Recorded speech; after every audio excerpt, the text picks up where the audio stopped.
What up, love? Yes, sir. Back with another one. We're going to talk about Epstein's file. That's a fucking crazy file. But I got some shit for y'all. Skip all the talk. Don't come in this element if you ain't got a positive mind. The world today has 6.8 billion people. That's headed up to about 9 billion.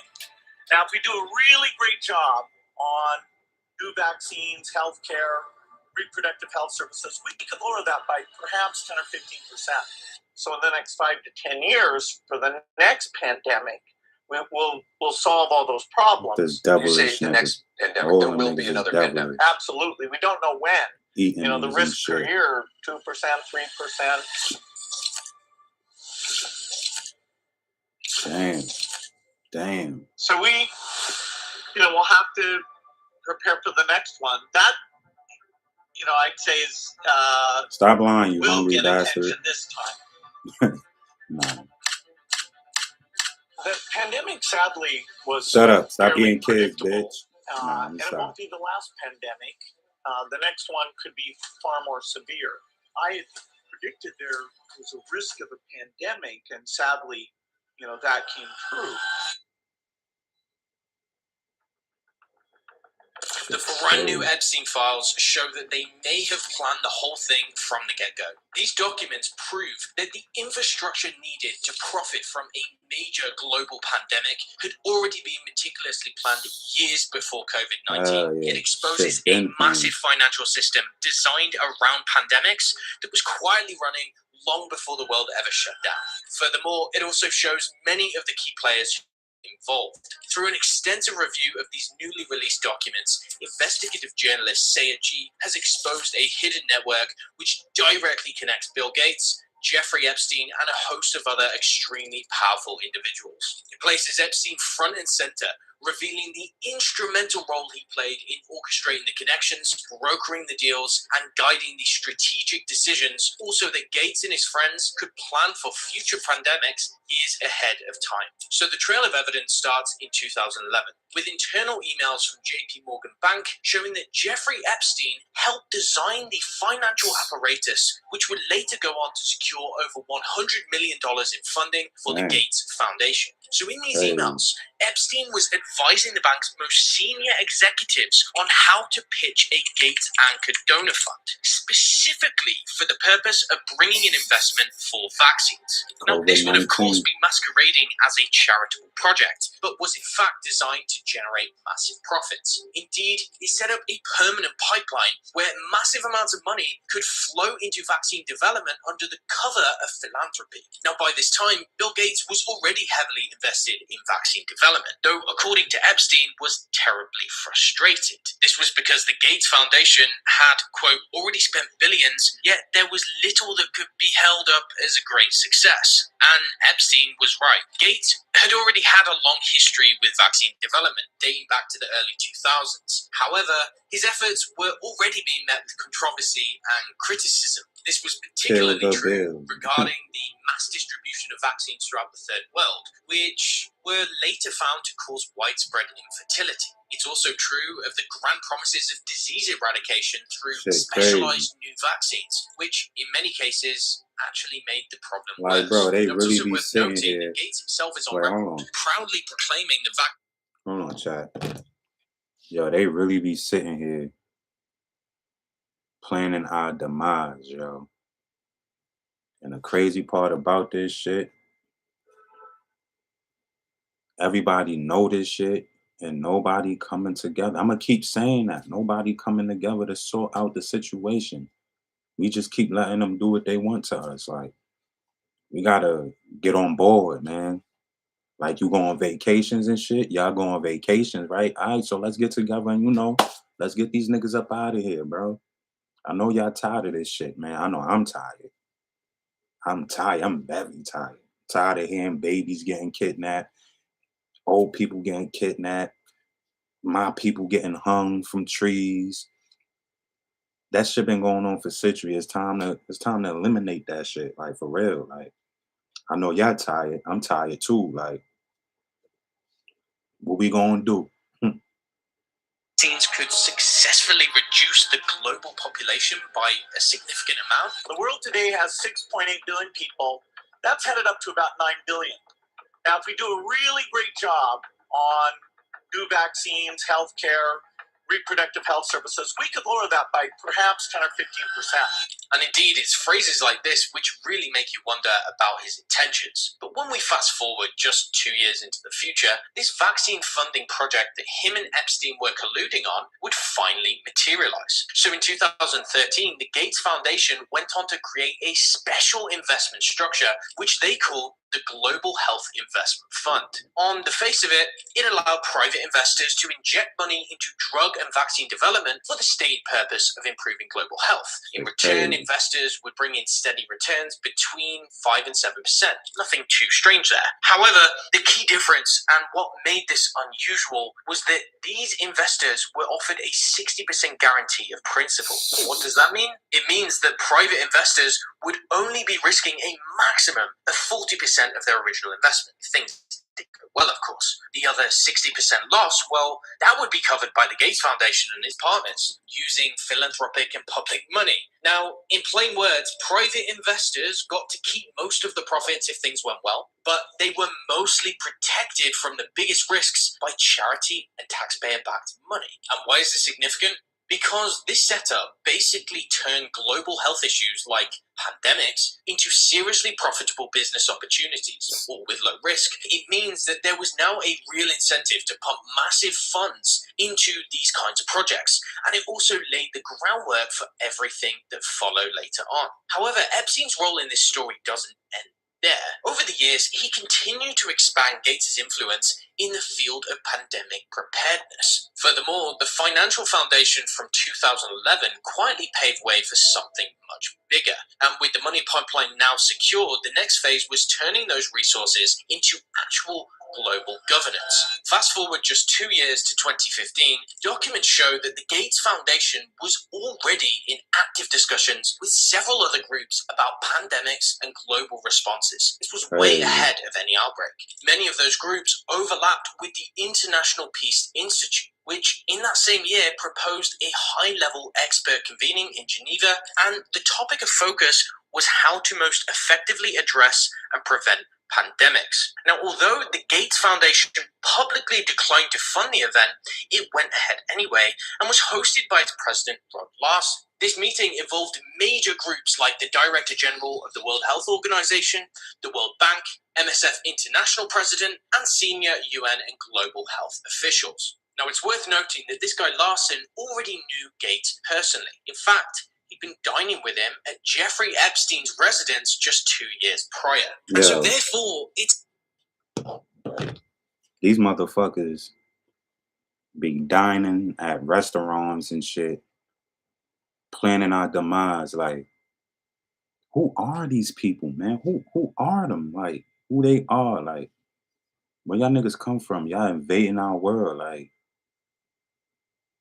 we gotta open our powers, y'all. We gotta get them out of here. Like, this shit is crazy. Like, what you gonna do if this shit get real? Like, I'm just saying, like, this shit getting real out here, and it's time for niggas to elevate the game, bro. highly possible that they were at least somewhat ideologically aligned by that point. And even after the funding refusal, Epstein managed to keep the personal channel with Larson open. Did this by forwarding Gates' article on pandemic preparedness. And so what this basically shows is that Epstein was acting as a sort of back-channel intermediary. He was trying to spread Gates' influence and help align ideas on pandemics across many different institutions. And so we know that the elite were already aligning on pandemic governance years ahead, but the real shift happened in 2017. This was when the language changed completely. See, in their communications, Epstein and others within Gates' inner circle were now openly discussing pandemics as though they were business opportunities. Pandemics were now treated as a standing category, just like any other investment. Energy, tech, construction. In other words, the concept of a pandemic was no longer seen as a rare disaster. Rather, these were now events that could be predicted, planned for, and potentially manufactured to turn into massive sources of revenue and resource acquisition. Furthermore, during this time, Epstein was also brokering specialists directly into Gates' office for the specific purpose of simulating pandemics. One example is a text thread from Epstein's phone with an unidentified physician who cites their work experience with the United Nations, the World Health Organization, the Gates Foundation, and the World Bank.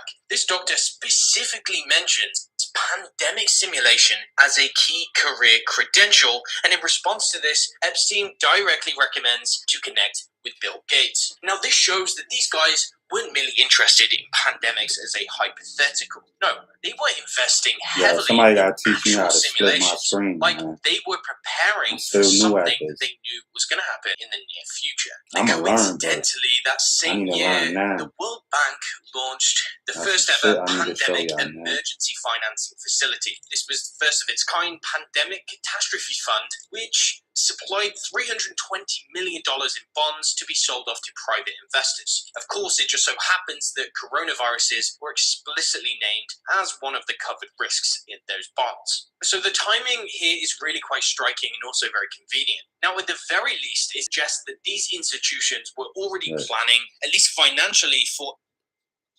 I say, let's pack these niggas up out of here and let's take this shit back over. Like, without us, it ain't no them. Dead ass. This world's crazy, man. Like, our world leaders is not our world leaders, yo. The motherfuckers are lizards, reptilialists, reptiles, yeah. Why you think they eating babies? Why you think they kidnapping people, chopping them up, draining their blood, grinding them up and shit? That's devilish shit, man. They not humans. Humans can't eat human. You can't digest a human. So if they eating humans, how are they digesting the humans? Like, I don't get it. You get what I'm saying? Like, and another thing, where the fuck they be going? Like, after they do all that, like, yeah, I know the Epstein Island, I know that, but it's more than Epstein Island out there. Like, they doing more. It's people worse than Epstein out there. Like, he's just the face of the cake. You feel me? He's just the face of it. They using his face at. He probably not even dead. He probably long gone, disappeared, ghost somewhere, and they using his name. But you still got a lot of evil people out there that's doing mad evil shit. So he's not the only evil person. Like, it could be somebody next to you doing that shit. I could be walking past somebody in the street and they fucking eat people. Like, I don't know, but shit is real. Like, that ass. a coronavirus cell outbreak at least 3 years in advance. Now, when you put all of this together, what came next is almost impossible to overlook. In October 2019, just 6 weeks before COVID even appeared, the world saw a full-scale rehearsal, and Event 201 took place. Event 201 was a major pandemic simulation exercise, specifically modeled on a novel coronavirus. It was co-hosted by the Johns Hopkins Center for Health Security, the World Economic Forum, and of course, the Bill and Melinda Gates Foundation. And what did they do? Its main focus was looking at how to shape government policy during a viral outbreak, how drug supplies would be distributed, how to shape media coverage, public health messaging, how to handle and limit social media posting, how to force members of the general public to comply with rules and regulations, and how countries would need to work together in a unified response. Now, does this feel like... Dang.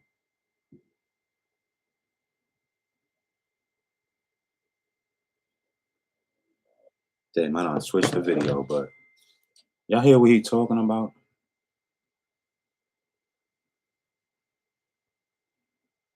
in a unified response. Now, does this feel like Shit crazy, yo. break at least 3 years in advance? Now, when you put all of this They together, really be sitting there what came planning next our is almost demise, yo. impossible to overlook. In October 2019, just 6 weeks before COVID even appeared, the world saw a full-scale rehearsal. An Event 201 took place. Had to Event redo this 201 shit. was a major pandemic simulation exercise, specifically modeled on a novel coronavirus. It was co-hosted by the Johns Hopkins Center for Health Security, the World Economic Forum, and of course, the Bill and Melinda Gates Foundation. And what did they do? Its main focus was looking at how to shape government policy during a viral outbreak, how drug supplies would be distributed, how to shape media coverage, public health messaging, how to handle and limit social media posting, how to force members of the general public to comply with rules and regulations, and how countries would need to work together in a unified response. Now, does this feel like a coincidence? So they sitting there planning how to make us do what they want us to do. They sit here every day to plan how to get our brain to follow their rules. You see the type of shit they do to us, yo? And y'all really don't want to come together? I'm with it, yo. I'm with it. I'm with it to stop all this shit, man. If y'all with it, I'm with it, yo. We gotta come together. We gotta put our brains together. We gotta spark our light in our soul. Yeah, we got a light in our soul. It's in your head, your third eye, boy. You just gotta want to wake up. But yeah, this shit getting crazy out here. And you know, what more can we do? What more can we do? It's still Epstein's out there. It's still motherfucking Bill Gates out there. It's still motherfucking Trump's out there. They everywhere. They all over the world. We might don't see them, but they everywhere in the world, man. All I'm saying, shit is getting real, man. We gotta do something. They talking about we gotta be on high alert in America. We don't know when they gonna come bomb shit. I don't know. They probably scaring us just to keep us informed and in line and all that. But how can you be scared when you've been not even how can you be scared when they've been doing so much to you for centuries? Like they done did so everything in the book to us. They done did everything in the book to us. Like, so what more can y'all do? That's what I'm not understanding. Like, what more can y'all do to us? But y'all already not did, you know, for centuries.